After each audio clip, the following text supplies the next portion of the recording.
শাওনৰ পথাৰত আলি দিবলৈ এতিয়া আৰু চিন্তা নাই। চৰাইদেউৰ এজন যুৱকে উদ্ভাৱন কৰি উলিয়াইছে এবিধ বিশেষ যন্ত্ৰ।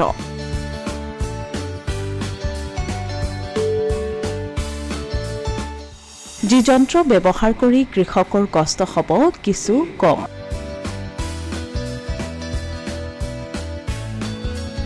শাওনৰ পথাৰত ধান খেতিৰ বাবে কৃষকসকলে বহু কষ্ট কৰি কঠীয়া সিঁচা, হাল বোৱা, মৈতনা, আলি দিয়া আদি কাৰ্য সমাপন কৰিব লগা হয়।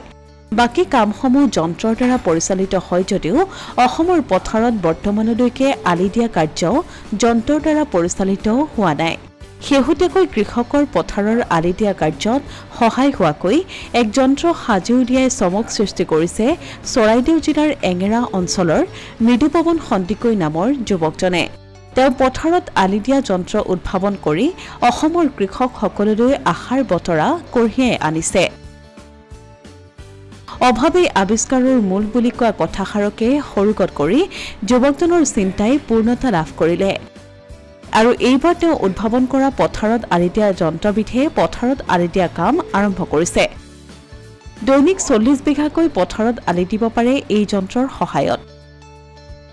অত্যাধুনিক প্ৰযুক্তিৰে নিজ কাৰখানাত তৈয়াৰ কৰা এই যন্ত্ৰটি লৈ যথেষ্ট আশাবাদী মৃদুপৱন সন্দিকৈ। কৃষিকৰ্মক এক লাভজনক বৃত্তি হিচাপে গঢ়ি তুলিবলৈ তেওঁ এই সঁজুলি তৈয়াৰ কৰিছে।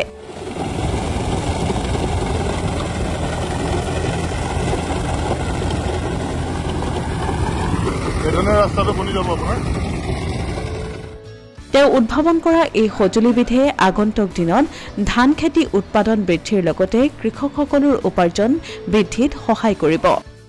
ভাল লাগিছে, এইটো যথেষ্ট ভাল লাগিছে।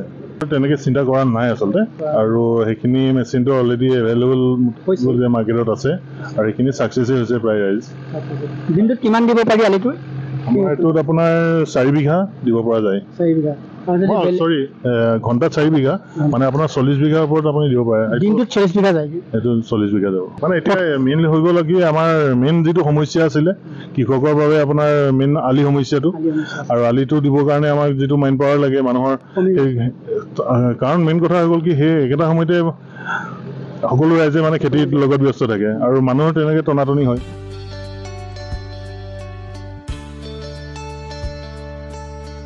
খেতিপথাৰত আলি দিয়া যন্ত্ৰ উদ্ভাৱন কৰি যুৱকগৰাকী বৰ্তমান ব্যাপক চৰ্চা লাভ কৰাৰ লগতে মৃদুপৱনৰ এই সফলতাক এতিয়া সকলোৱে আদৰণি জনাইছে।